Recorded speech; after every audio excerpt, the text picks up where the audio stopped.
So I just wanted to talk a little bit about Parshas Dvarim, Shabbos Chazon. Today's the Yartzeit of the Kodesh.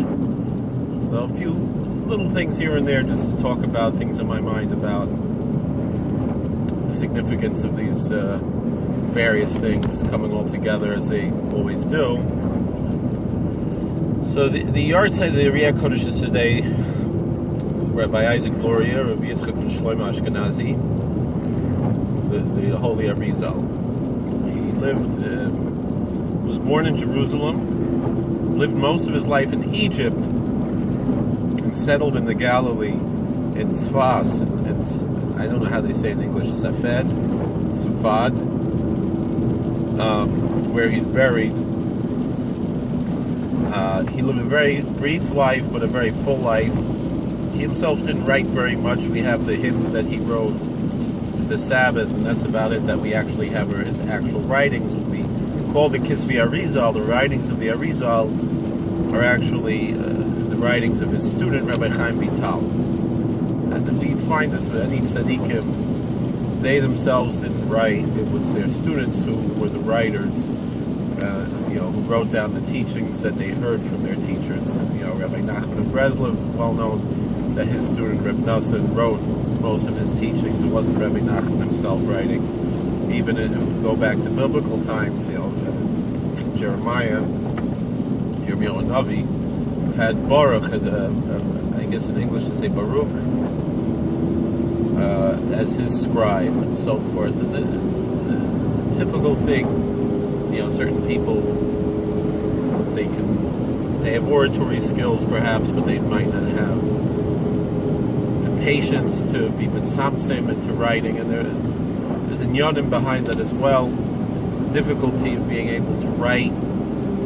It's not always a very easy thing to actually sit down and write.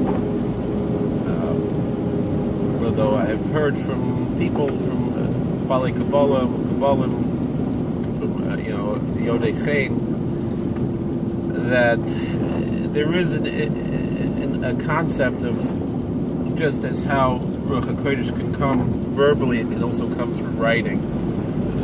One Erlich Yid, he told me privately, how he would write through meditating, going into meditative state, and expecting something big to happen. Nothing happened that he thought. He thought there'd be some kind of great Kabbalistic revelation, which just didn't happen. And then all of a sudden, he felt this urge. He described it, you'll excuse the term, almost like having to relieve oneself physically. He felt this urge to write. And then his hand just started writing without him. This is what he describes for days and days, and he wrote a whole book this way. I've never been zeicha to anything like that I can recall. But this particular rabbi, he told me that he believes that's how Berditchev wrote. That's how the Kedushas Levi was written, in a similar fashion, whatever that means.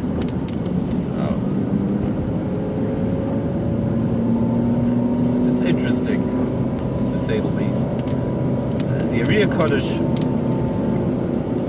a beautiful story of the Ariya Kodesh, is like a Hasidic story, but it predates Hasidism. Was that there was a Yid who he read about the Lechem Apanim. He was a baker. So every week he was very simple. When I was a kid, I was also very simplistic. I didn't understand how a lot of these things worked. A lot of mitzvahs work. Didn't know anything about halacha. I remember once, I was walking along, I had a nosebleed, and I was outdoors. So I thought, well, no, I have to make kisei adam. I didn't know that it's only dam shechita, noifus and chayas. This was how ignorant I was. As a I guess I was a bacher. I was maybe less. Maybe I was 12 years old. Before my bar mitzvah. I don't remember exactly. Might have been when I was 13 already. It was before I went to yeshiva. Just the ignorance. I was talking to Rabbi Fishbein about this. I remember last time I was not exactly Michal Shabbos, but I Machal Shabbos, was in a play in school in Delaware Valley, in Callicoon, back when it was Delaware Valley, before it was Solomon West. I don't remember which play it was. It was either Wizard of Oz or it was Witness for the Prosecution. I don't remember, whatever it was. It was a school play, and I walked, Friday night, it started before Shabbos, so I was able to ride there. Friday night I rode back. I wasn't driving myself, I got a ride. And then Shabbos day I tried my best to walk to go to the play. And someone picked me up part of the way or something because I was walking, and I don't remember exactly what happened. But as always, it's really al pi halacha to ride in a car. It's not really a malacha technically, and there are heterim, shas dechak, but was it really necessary? No, it wasn't, and I shouldn't have been doing it. But the real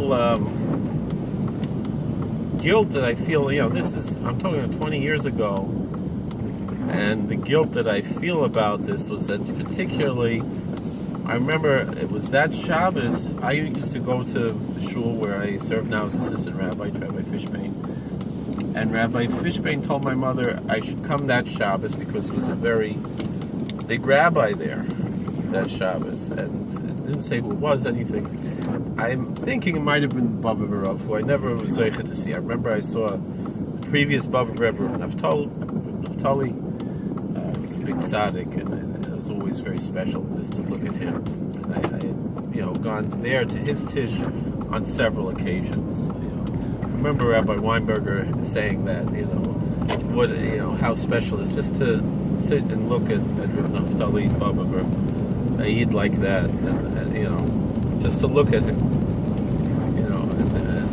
and most of the time that he was Rebbe, he was not in good health. So that was the memories that I have, but the regret that I have that I never got to see Reb Shlomo Baba. And I was just thinking about that recently. I asked Rabbi Fisher, is it shaykh that Shabbos was probably sometime maybe in June, May or June or something. Baba ever come? In 1998, it was pretty close to when he was nifter. When he was nifter in 2000.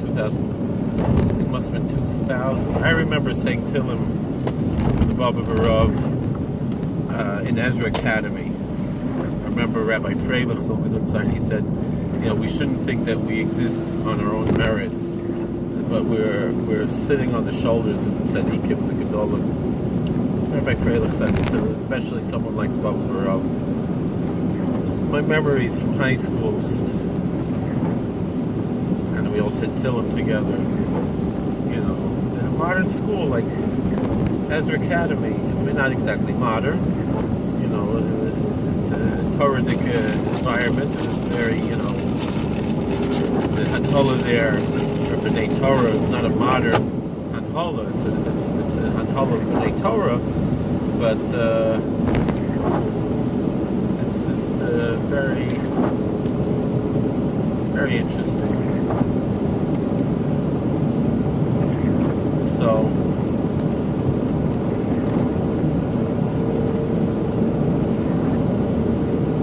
and so of course, it goes without saying, we have to say Tillim for the Baba Verov.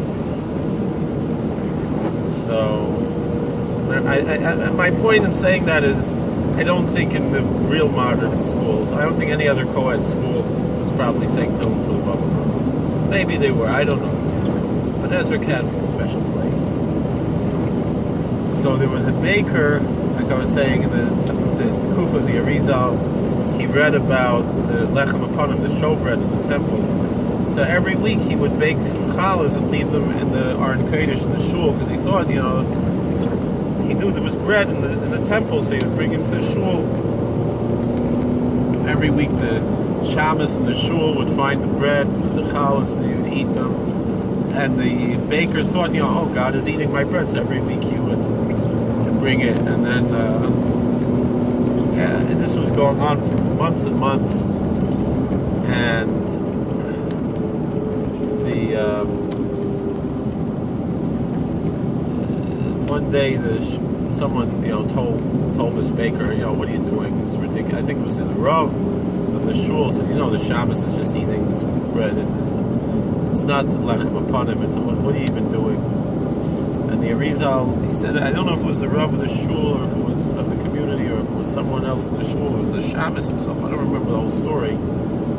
The Ariya Kodesh told this person, he said, for you to insult this baker, you don't know, your days are numbered, because here, the angels said there was never told the Arizal, the Arizal was a great mystic. A friend of mine who said some nasty things about the Arizal, and it's not right, all the Gedolim all had respect for Arizal. You want to say you follow a different way, and it's fine, but you don't need to be disrespectful. Just because you have a different approach doesn't mean you have to be disrespectful. It's very important in all matters, in all things, to learn how to show respect for other people. And certainly the Ariya Kodesh, what's the, I was reading Kalavar Rebbe Shlita, big Mesiras Nefesh to write. He has Lou Gehrig's disease. He writes this with his eye. He was writing about how the Kamarna wrote, how even if you don't understand what you're reading, how it purifies the soul to read the Zohar, to read the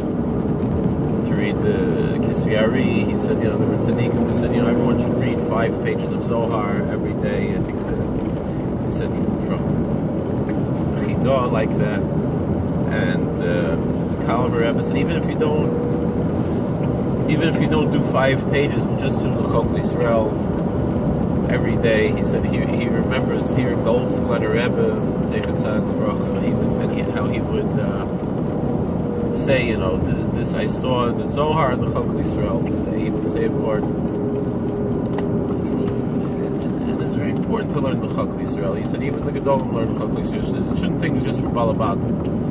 Samarav was very well known that he would learn the Chok every day, and he said often he would find what to give advice to people, eitzes, would be bedavka from whatever was in that day's Chok, lav davka from the Zohar, any part of the Chok. And really the Baal Shem HaKodesh teaches us that whatever you learn on a particular day, it's what you needed to learn that day. And we know from all the tzaddikim say, that when your learning comes together, it's the simon that is Torah Lishma, that your learning is for the sake of heaven. And I was looking at the Kisvei Arizal today, at the Priyetz Chaim, on the opinion of Talmud Torah, and I didn't understand what I was reading, but after I saw that from the Kalavar, I thought, I'm going to look a little bit, what does the Ariya Kodesh have to say? Is it like it says, Hidl Mechayev es Aniyim, and Yosef Mechayev es Rishoyim, and so forth. Bisman Hazeh, we have, in our day, in our Tekufa, we have such an access to Torah that we never had in history. And if we don't take advantage of it, it's a big chiyuv on us. How many of us would walk around with these phones? I know tzaddikim, they speak out against it, and Er L'Chiyid doesn't have such a thing, but as Chatoin and Masker, this is how I'm making this video. I'm not so pious. I'm not such a pious person. But that being said, if you already have the phone, so you use it, right? You can use it for other things, use it for business, but use it for Torah also. I know a lot of people, they say, all right, you need it for business, use it for business, don't use it for Torah. I very respectfully disagree, because you can chaperine, mamish, a mishnah here and there, a halacha here and there, a gemara. There's so many wonderful apps, and then whoever it is who made this website, it's not enough kamina. We have Torah online on this website, Sefaria.org. I don't know how it's pronounced, Sefaria, that you could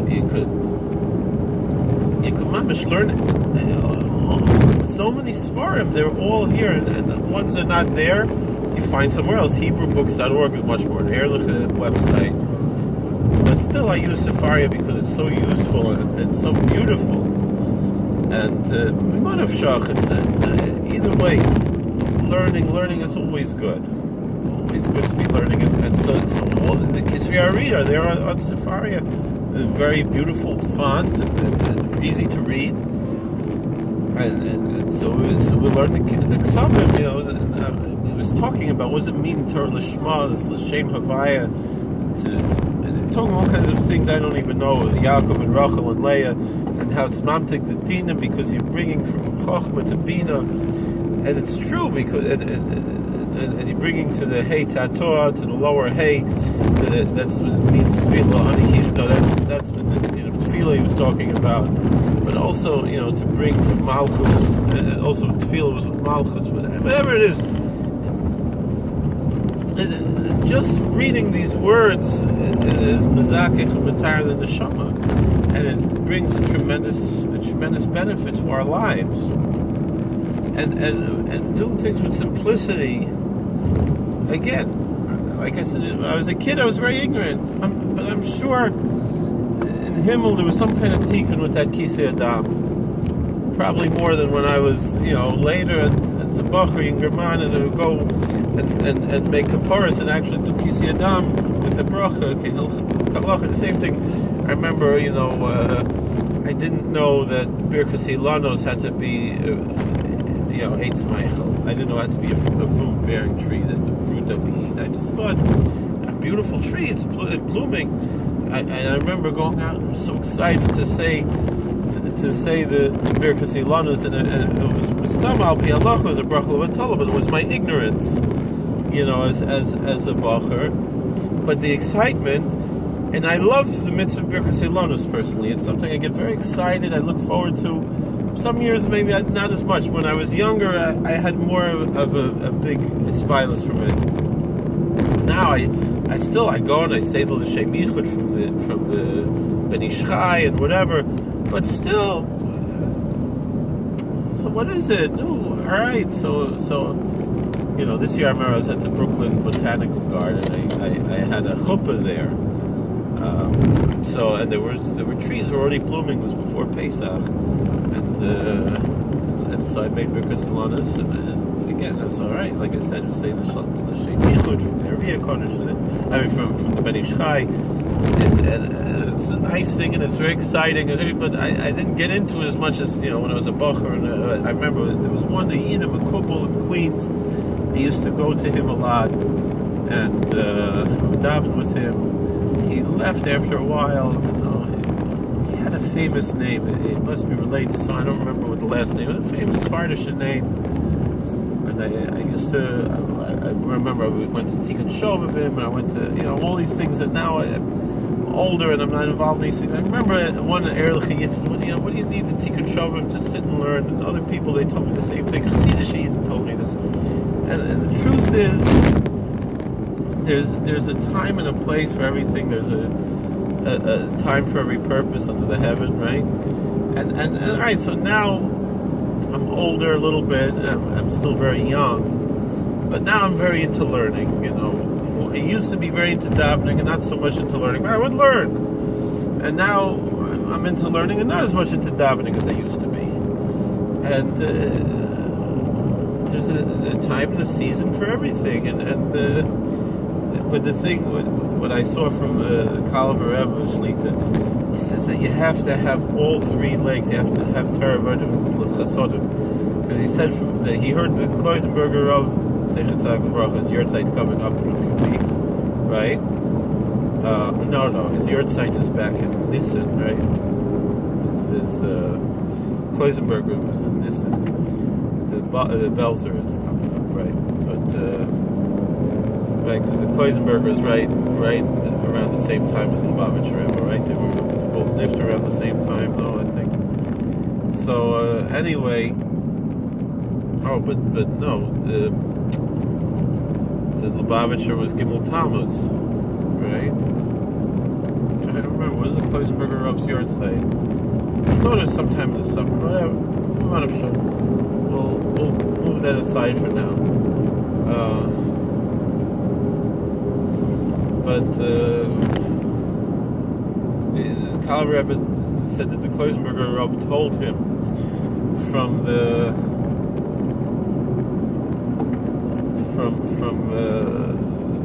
Rabshitzer, from the Zera Kodesh. He said, what did he say? From is a galach, and Klig is a meshimit. That's what he said. Klig is a meshimit. From is a galach. Good, git is a holtheiler. That's a word I don't know. Meaning, an apostate is smart, and a priest, a pagan priest, is religious, and a person who is Baltaiva, someone who engages in sensual exploits, sensuality, and lust, is good. A good person is a sensualist, is a lustful person. It's not, but a pious person has to have. Meaning, if you only have one of those three, you're not really so good. You could really, a bad person could have one of those three, but a good person, a good Te'id, a Rebbe is Klig, Frim, and Git, is intelligent, religious, and good. And so the Kal Rebbe Shlita should have full Shlema. He was teaching like this. He said that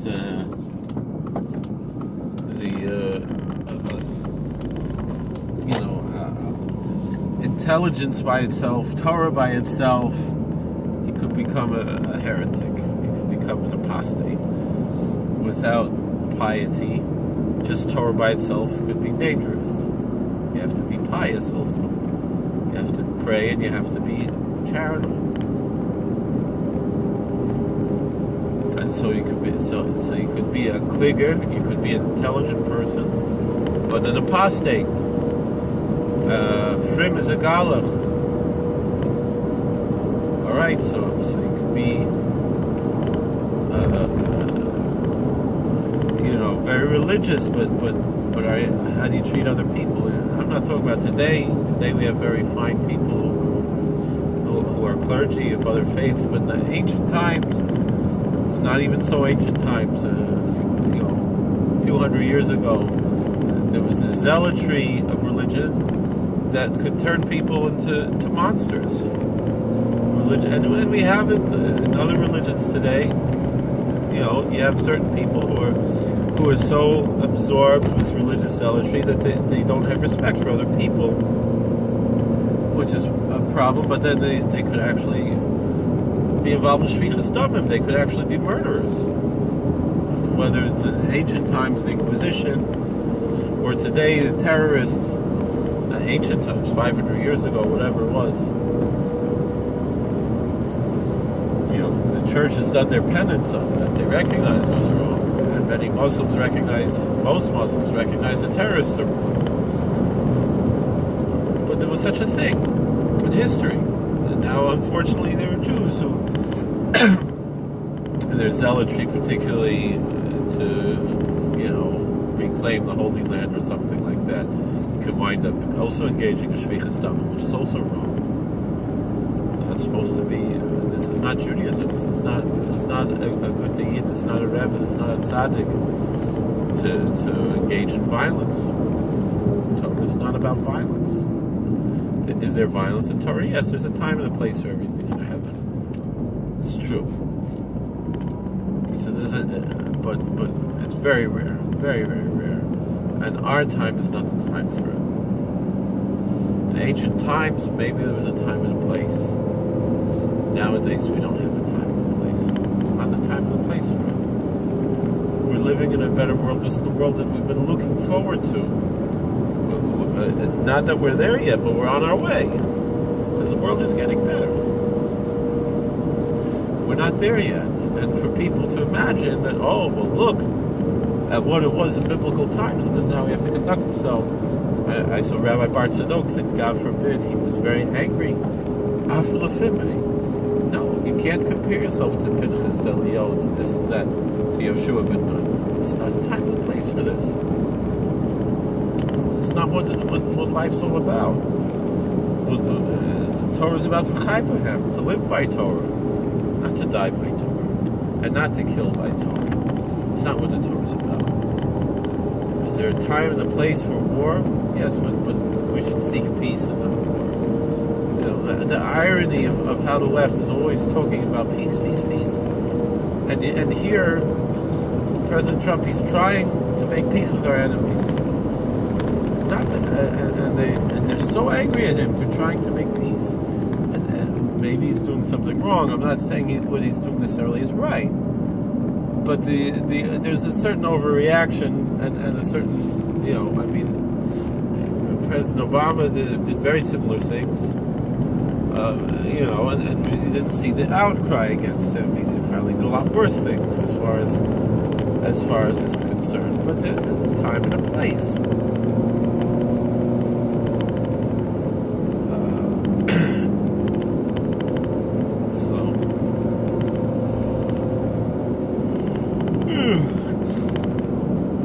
So anyway, this is 26 minutes already, just rambling on, and I didn't even talk about Deuteronomy. Didn't talk about Parshas Chazon, about Eicha. All right, let's talk a little bit about Deuteronomy. Deuteronomy is a wonderful book. I highly recommend it, and I'm not joking. It's Sefer Dvarim, Sefer Mishnah Torah, the book of Deuteronomy. That's what it means. It's Mishnah Torah, Deuteronomios. It's probably the most elegant work of theology that I can think of. It is just so brilliant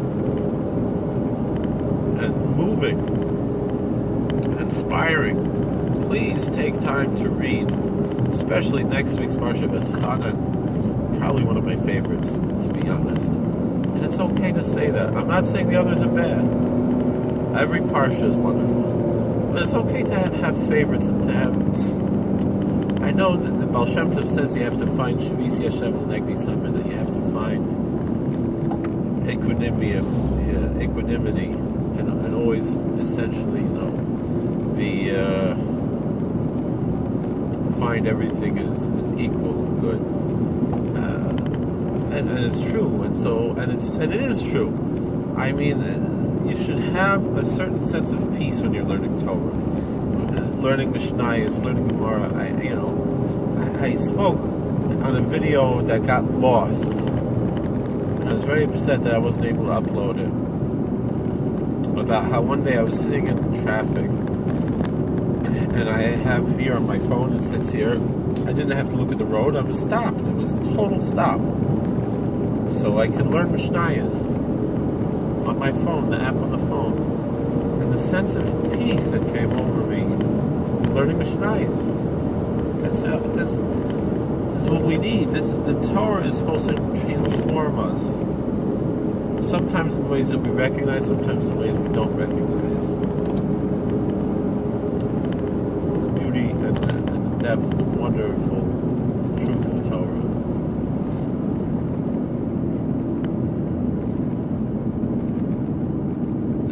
And Mishnah Torah, Sefer Dvarim, the book of Deuteronomy, is really a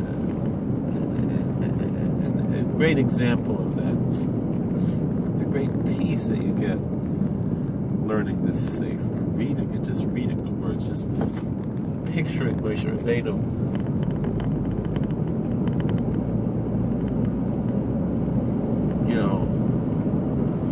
Saying the words. When you're in shul on Shabbos, and you close your eyes and you think, this was, there's one Ingrid Man, he's a Maggid Shir, davens in our shul, and he says, this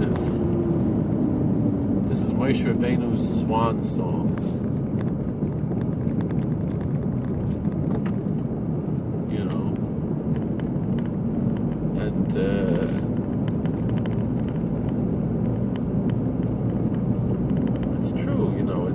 have to, appreciate what the Sefer Dvarim is. It's a series of sermons of Moshe Rabbeinu that Moses gave before he passed away, before he left this world. And to just sit there and listen and picture. If you don't understand the Hebrew, you have an English Chumash, follow along like it's subtitles, and you recognize this beauty of what it was like, listening to Moshe Rabbeinu speak this. Picture yourself as that generation just about to follow Joshua into the Holy Land, and listening to Moshe Rabbeinu, listening to Moses speak. What that experience was like, and that's what we have in Shul these next couple of weeks until Simchas Torah, of listening to Moshe Rabbeinu speak in his own words, and how HaKadosh Baruch Hu put the words of Moshe Rabbeinu into the Holy Torah, and put the words of the Holy Torah into the throat of Moshe Rabbeinu. It's a phenomenal, beautiful, wonderful experience that we should really embrace and love and be excited for.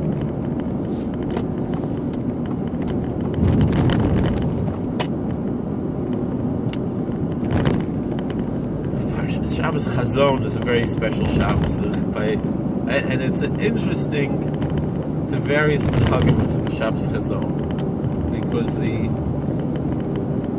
Hasidim and the non-Hasidic Ashkenazim, we don't have to say non-Hasidic, but we do. That's the original way of the Ashkenazim. It's pre-Hasidic, Although in many ways, it's most likely the Sephardic way is closer to the ways of Chazon. But we'll set that aside.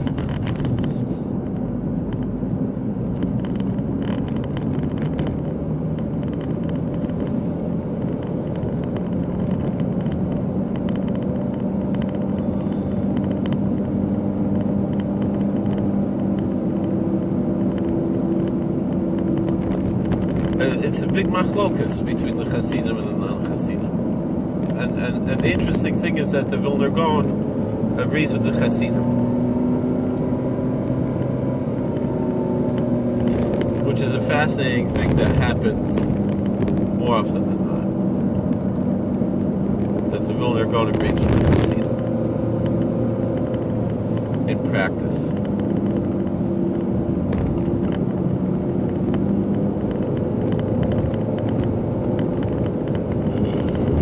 The question is, how do we conduct ourselves on a Shabbos like this, the Shabbos before Tisha B'Av, and particularly this year, Tisha B'Av is Shabbos.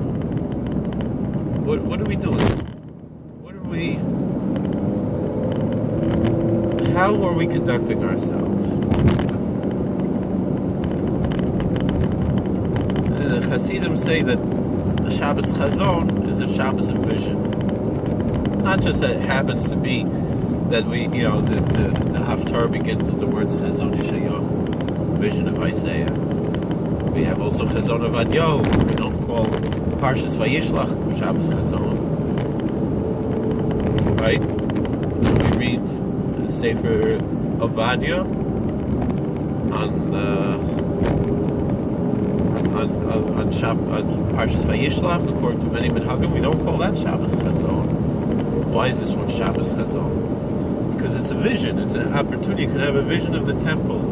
Like we spoke about a few days ago, the Yismach Moshe, he said that what the Ramah Beifano said about how Eliyahu Navi is bringing Korbanos in the Beis Mikdash Shemala, and Gemara says it's Mechol Sarah Godel, it's the Archangel Michael.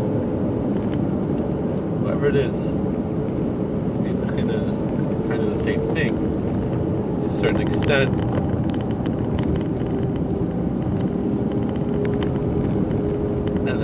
Ramah Fano says it's happening in heaven, and the Yismach Moshe said he saw it. The Samarov said that's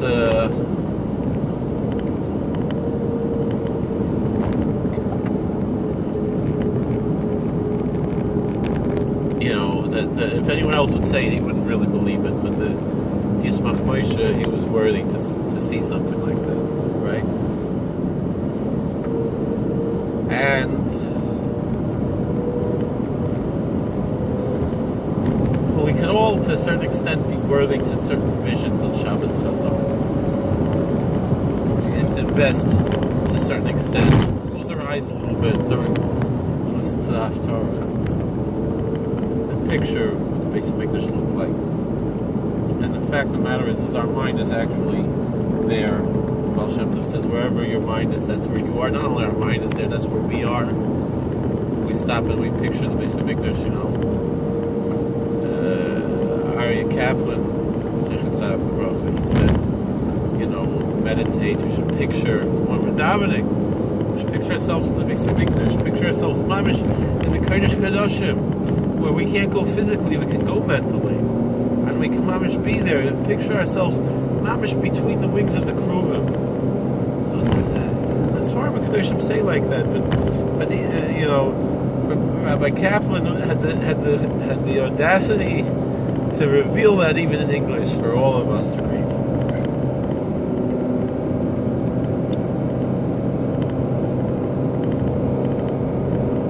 So this is where we find ourselves.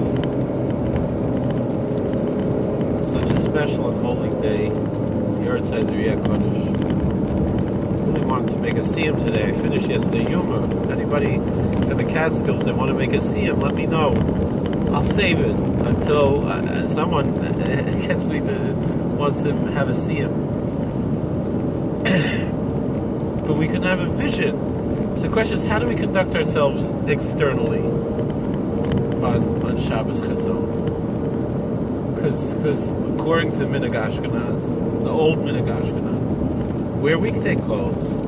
According to the old Minhag Ashkenaz, you sing Lecha Doidi to the tune of Eilit Zion, which I personally like. But we don't. But in the Sfarad we don't do that. But in the Chassidim we don't do that. I'm pretty sure the Vilner Gaon also was against that. By Chassidim we wear our Shabbos clothes. Now the thing is like this. I remember Rabbi Blitzky, Zeichem Zayach, Mike Parker, he said like this, that the way the Chassidim dress and the way the Litvish dress, you'd see a big difference between Shabbos and a weekday, right? The Rabbanim wear Bekishin during the week, okay. But the Balbatim don't. On Shabbos they wear Bekishin. To wear a rekel on Shabbos, right, by Sapra and Bachram do that. Some Bachram do that. Some do, some don't. To wear a rekel. But a nicer rekel. Shabbos stick a rekel. Suit, they wear that on Shabbos. And Sapra, there's such a minute. Some certain mishpachas have like that. Some do, some don't, But the Galite, but even so, there's still you notice some Shabbos stick, and to wear a weekday hat on Shabbos, it's a bizoyan. Wear a triangle on Shabbos, So that's why you can't wear. It's a very strong. It was Litvish and Levush generally, Rabbi Fishman, he wears a kapota and a hamburg during the week and a kapota and a hamburg on Shabbos. And some people, they only wear the kapota Shabbos and they wear a short jacket during the week. A lot of people, they wear a short jacket on Shabbos also. I heard such a thing that there was certain Rabbanim, that the Shmiras Shabbos Kilchus, I think, that he wore a kapota during the week and a short jacket on Shabbos. Doesn't really make sense because Pialacha, you're really supposed to wear something a little bit longer on Shabbos, but however it is, to show it's Mechubet Shabbos. But, right, these are interesting things. So again, and also we don't sing Eilit Zion as much as I love that tune. I look forward to it on Tisha B'Av. It's funny, I remember in Yeshiva they would tell a joke, the Litvish would tell a joke. On Purim, what does the Litvak look forward to by Megillas Esther is the Eichatrup. And I'll be honest, even though I somewhat identify as Hasidish, certainly I wear a Hasidish levush and I daven Sfard, but I kind of try to mold myself as an old-fashioned Hungarian Rav that has Hasidish minhagim. I mean, I'm an American and I love America, but I'm just saying, minhagim, a little bit mix of Ashkenaz and Sfard, and the pride in Ashkenaz, and the respect for the Sfard, and the respect for the Sfardim. But certain things Ashkenazim do that some Hasidim do. The more Ashkenaz, quote unquote Hasidim, say Yartzeit. It's a funny thing. I remember in yeshiva, like the Yeshiva should have Fushleim, but he's a Gerach Chassid, or he grew up as a Gerach Chassid. He became more yeshivish. But I remember he said something. He asked, "Does anyone here say Yartzeit?" So I was the only one to raise my hand.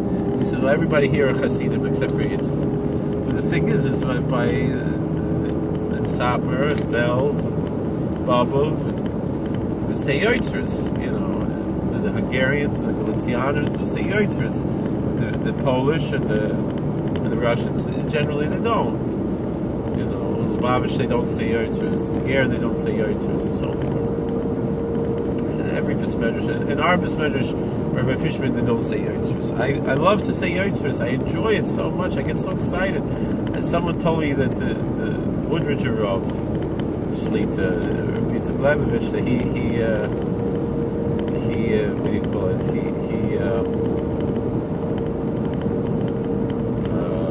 He gets very excited by Yartzeit. Probably more than anything else the whole year long by davening is by Yartzeit. And it's very beautiful and exciting. And it's interesting. I spoke to Ayid, who is a Breslov Chassid, and he follows Sfardi Minhagim, and he's like, he doesn't get it. What are you so excited for Yartzeit for? It's hard to touch up, and I find it beautiful, poetic, and very inspired. We all have our own derech, And I'm not saying people don't say Yartzeit or missing anything, but for me it works. It's like what I say, the Zayd of the Krulerov, that he didn't want to see the Berditchever. And I love the Berditchever. I went to Berditchev once. I learned the Kedushas Levi almost every week. Most weeks I open up the Kedushas Levi, sometimes more than once a week. I love the Kedushas Levi very much. I named my daughter Sarsasha after Berditchever's mother. But the Zayd of the Krulerov, he jumped out the window. He didn't want to see the Berditchever because he was afraid he was going to become Hasidish. And I'll be honest, I have respect for that. To me, that's a bigger yichus than some of these rebbes. Because it's an Ehrlichkeit. I've said it before. Oh, hey, Taten Himmel.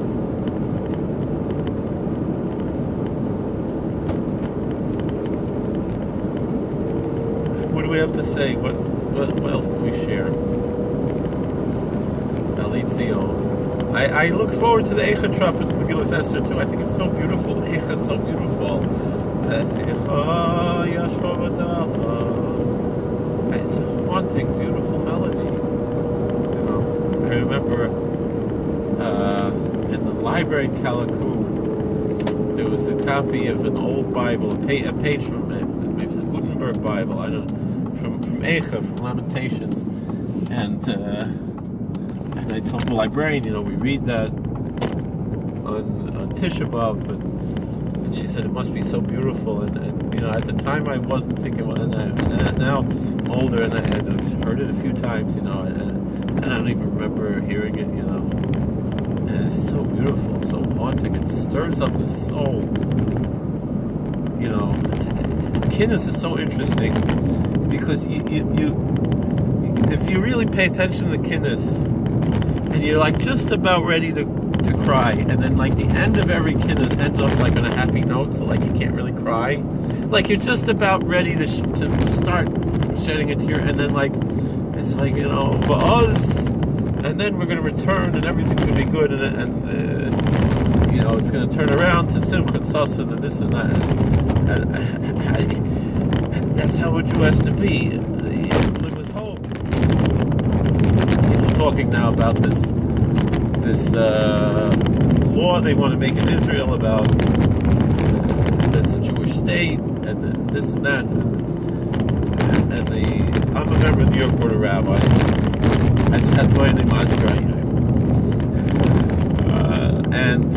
And they came with a statement against this bill. I'm also against the bill. But, they had to teach it that they're really being Zionists by being against the bill. And the thing is like, first of all, with all due respect, Rabbi Petask, not every member of the New York Board of Rabbis is Zionist. I'm not the only anti-Zionist in the New York Board of Rabbis. You have many Haredi rabbis who are chaplains and so forth, who are members of the New York Board of Rabbis. So it's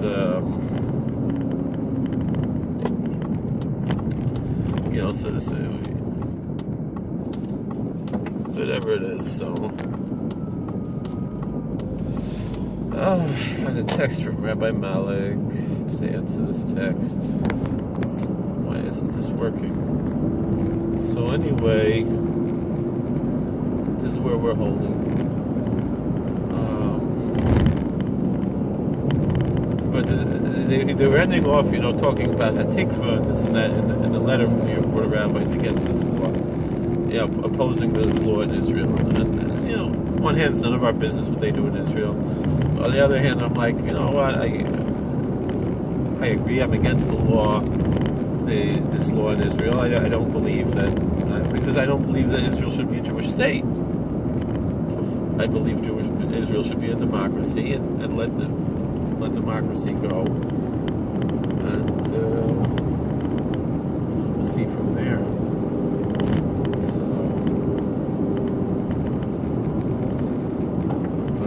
and I think it would be much better for Israel to drop the Jewish state part and just call itself a democracy, and but have a constitution to protect themselves from having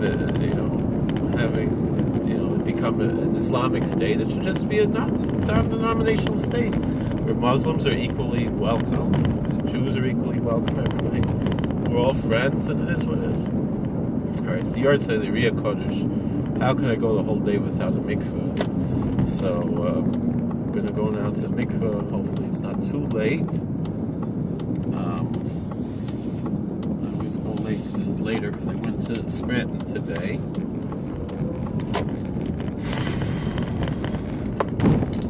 Well, thank you for watching. If you made it this far, 48 minutes. I can't believe, what am I doing for 48 minutes?